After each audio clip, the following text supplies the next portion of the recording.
Welcome students. In this video lecture we are going to talk about the multiplication of a matrices. एक matrix का multiplication एक matrix से कैसे करते हैं या प्रोडक्ट ऑफ मैट्रिक्स कैसे निकालते हैं इस वीडियो में हम पढ़ने वाले हैं। तो क्या पढ़ना है हमें? प्रोडक्ट ऑफ मैट्रिक्स या मल्टीप्लिकेशन ऑफ मैट्रिक्स के बारे में पढ़ने जा रहे हैं।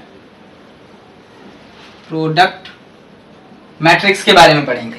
तो प्रोडक्ट ऑफ अ मैट्रिक्स कैसे डिफाइंड है? किसी भी दो मैट्रिक्स ए और बी का प्रोडक्ट कैसे डिफाइंड है? When there are two matrices, जब हमारे पास कोई भी दो मैट्रिक्स हो A एंड B, जो दो मैट्रिक्स हैं हमारी, अगर A और B मैट्रिक्स हैं, देन क्या नेसेसरी है? Then the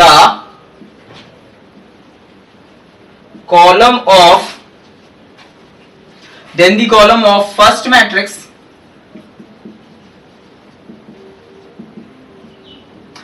is equal to the number of rows of second matrix। जो फर्स्ट नेसेसरी कंडीशन होती है for the multiplication of A matrix, किसी भी मैट्रिक्स के मल्टीप्लिकेशन के लिए जो सबसे इंपॉर्टेंट और पहली जो कंडीशन होती है वो ये कंडीशन होती है। क्या कंडीशन है? ये कंडीशन क्या है कि जो कॉलम है, नंबर ऑफ कॉलम जो है फर्स्ट मैट्रिक्स में, वो इक्वल होने चाहिए number of rows in the second matrix. अगर हमें किसी भी मैट्रिक्स का प्रोडक्ट निकालना है, किसी भी दो मैट्रिक्स का प्रोडक्ट निकालने के लिए क्या नेसेसरी होना चाहिए? Number of column in the first matrix is equal to the number of rows in the second matrix. If this requirement is fulfilling, then and only then we can find out the product of two matrices, otherwise we cannot do so। पहली condition ये होनी चाहिए। अच्छा, अगर ये condition fulfil है तभी हम किसी भी मैट्रिक्स का प्रोडक्ट निकाल सकते हैं। तो वो मैट्रिक्स का जो प्रोडक्ट है वो प्रोडक्ट कैसे निकाला जाता है? जैसे हम एक एग्जांपल ले लेते हैं। पहला ये कंडीशन ट्रू होना चाहिए। एग्जांपल नंबर 12 ले लेते हैं। तो एग्जांपल नंबर 12 में हमारे पास एक मैट्रिक्स ए दे रखा है 6 9 2 3, और एक मैट्रिक्स हमें बी दे रखा है, ये क्या है 2 6 0 7 9 8। तो ये जो दो मैट्रिक्सेस हमें दे रखे हैं, इन दोनों मैट्रिक्सेस में क्या करना है? हमें इन दोनों मैट्रिक्सेस का मल्टीप्लिकेशन करना है। मतलब हमें ए बी की वैल्यू निकालनी है। तो ए बी जो मैट्रिक्स है उसको हम कैसे निकालेंगे, उसका तरीका मैं बताने जा रहा हूं इधर। तो ए बी मैट्रिक्स, जब दो मैट्रिक्स को हम प्रोडक्ट निकाल रहे हैं तो थर्ड मैट्रिक्स होगा मैट्रिक्स सी, और वो मैट्रिक्स कैसे निकलेगा? अब हमें क्या करना है कि जो फर्स्ट मैट्रिक्स है, फर्स्ट मैट्रिक्स के जितनी भी रो, फर्स्ट मैट्रिक्स का अगर मैंने फर्स्ट रो लिया, बहुत ध्यान से देखिएगा कि मल्टीप्लिकेशन में प्रॉब्लम आती है मैट्रिक्सेस के। फर्स्ट रो मैंने लिया फर्स्ट मैट्रिक्स का और फर्स्ट कॉलम ले लूंगा सेकेंड मैट्रिक्स का। तो फर्स्ट रो को सबसे पहले क्या करूंगा? First row of the matrix is multiplied to the first column of the matrix. Matrix के पहले रो को दूसरे मैट्रिक्स के पहले कॉलम से मल्टीप्लाई करेंगे। फिर से देखेंगे, मैट्रिक्स के पहले रो को दूसरे कॉलम से मल्टीप्लाई करेंगे। सेकेंड जो मैट्रिक्स का पहले रो को सेकेंड मैट्रिक्स के पहले कॉलम से मल्टीप्लाई करने वाले हैं। स्टार्ट करें। तो सबसे पहले हमें क्या करना है? इसके करस्पॉन्डिंग एलिमेंट्स मल्टीप्लाई करने। 6 जो पहला एलिमेंट है इस रो का पहला एलिमेंट इस पहले वाले कॉलम के पहले वाले एलिमेंट से मल्टीप्लाई होगा। 6 इज मल्टीप्लाइड टू 2, आंसर क्या आया? 12।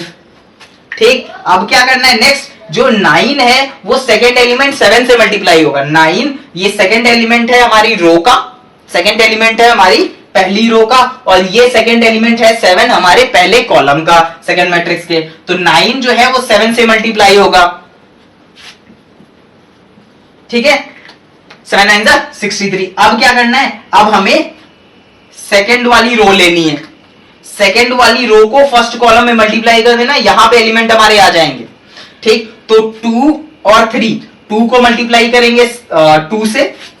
फर्स्ट सेकेंड रो का जो हमारा फर्स्ट एलिमेंट है वो 2 है, और हमारा पहले कॉलम का फर्स्ट एलिमेंट है 2। तो फर्स्ट एलिमेंट मल्टीप्लाई हो गया, सेकंड एलिमेंट 7 से multiply, second element 7 second element से मल्टीप्लाई हो गया, 7 3 21, ठीक है। उसके बाद अब क्या करना है, फर्स्ट रो फिर से लेंगे, पर अब हमारा कॉलम दूसरा हो जाएगा। फर्स्ट रो पहले, अब सेकंड कॉलम से, और फिर सेकंड रो सेकंड कॉलम से। फर्स्ट रो 6 6 36, ठीक। उसके बाद 9 9 81, उसके बाद 2 6 12, और फिर 3 को किससे, सेकंड वाले से, 3 को किससे, सेकंड वाले से, 27। उसके बाद अब क्या करना है, थर्ड कॉलम लेना है, फर्स्ट रो फिर सेकंड रो, है ना। थर्ड कॉलम लेंगे, 6 को 0 से मल्टीप्लाई किया 0 आया, 9 को 8 से मल्टीप्लाई किया 72 आया। उसके बाद फिर सेकंड रो लेनी है हमें, 2 को हमने 0 से मल्टीप्लाई किया 0 आया, अब 3 को हमें 8 से मल्टीप्लाई करना 24 आ गया। तो ये हमारी एक मैट्रिक्स आ गई। तो मैट्रिक्स आई 12 प्लस 63 हो गया 75, ठीक। 81 प्लस 30 कितना हो गया, 87, और 87 प्लस 30 हो गया 117। उसके बाद ये आ गया 72, उसके बाद ये आ गया हमारा 25, उसके बाद ये 27 2 29 39 और 24। अच्छा, ये बात होगी। अब बात करनी है हमें मैट्रिक्सेस की। मैट्रिक्सेस का मल्टीप्लिकेशन देख लिया कि हमें मल्टीप्लिकेशन कैसे होता है। तो जो ऑर्डर आएगा मैट्रिक्स का, वो ऑर्डर कैसे आएगा। तो हमने देखा ये जो हमारी पहली मैट्रिक्स थी, ये मैट्रिक्स हमारे किस ऑर्डर की थी, 2 क्रॉस 2 ऑर्डर की थी। ये मैट्रिक्स हमारे 2 क्रॉस 3 ऑर्डर के थी, ठीक। हमें क्या चेक करना होता है कि पहले मैट्रिक्स का जो कॉलम है, अगर हमें मल्टीप्लिकेशन पॉसिबल है, ये चीज चेक करना है कि नहीं, मतलब ये करना है कि मल्टीप्लिकेशन पॉसिबल है कि नहीं, तो क्या करेंगे, पहले मैट्रिक्स का कॉलम, सेकेंड मैट्रिक्स का रो, अगर ये दोनों चीजें सेम आ रही हो तो मल्टीप्लिकेशन हम कर सकते हैं, मतलब प्रोडक्ट निकाल सकते हैं, अदरवाइज प्रोडक्ट नहीं निकाल सकते। तो यहाँ पे ये भी 2 है, ये भी 2 है, इस वजह से हम प्रोडक्ट निकाल पाए, यहाँ पे हमने प्रोडक्ट दिया है। अब जो हमारा मैट्रिक्स का जो प्रोडक्ट निकालने के बाद जो मैट्रिक्स हमें मिलेगा, उस मैट्रिक्स का ऑर्डर कैसे पता करेंगे। तो पहले जो हमारा फर्स्ट मैट्रिक्स है उसका पहला रो, मतलब कितने नंबर ऑफ रोज हैं, और जो हमारा सेकेंड मैट्रिक्स है उसमें कितने नंबर ऑफ कॉलम्स है, कितने नंबर ऑफ रोज हैं और कितने नंबर कॉलम है सेकेंड मैट्रिक्स में, ये डिसाइड करता है हमारा कि जो हमें नया मैट्रिक्स प्रोडक्ट के बाद फॉर्म होगा वो मैट्रिक्स का ऑर्डर क्या होगा। तो 2 क्रॉस 3 आ गया, 2 क्रॉस 3। तो यहां पे जो हमारी सेकेंड चीज हमें लिखनी है, बदतमीजी ना कर।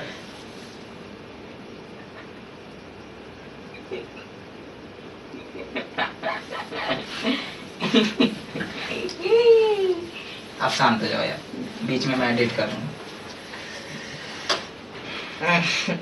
मल्टीप्लिकेशन देख लिया, अब सेकेंड चीज क्या लिखनी, order of the new matrix is equal to the number of rows in the first matrix by number of rows, number of column in the second matrix. This was all about the product of a matrix. किसी भी matrix का product कैसे निकालते हैं, और ये जो 2 लाइनें मैंने इधर लिख रखी हैं, 2 स्टेटमेंट लिख रखे हैं, वो स्टेटमेंट प्रोडक्ट निकालने के लिए बहुत ज्यादा इंपॉर्टेंट है। अगर ये स्टेटमेंट नहीं आते होंगे तो हम प्रोडक्ट तो नहीं निकाल पाएंगे कभी भी। ये बहुत इंपॉर्टेंट है, और हमने प्रोडक्ट निकालना भी सीख लिया कि प्रोडक्ट कैसे निकालते हैं एक एग्जाम्पल के थ्रू। अब आगे के एग्जाम्पल्स हम देखते हैं।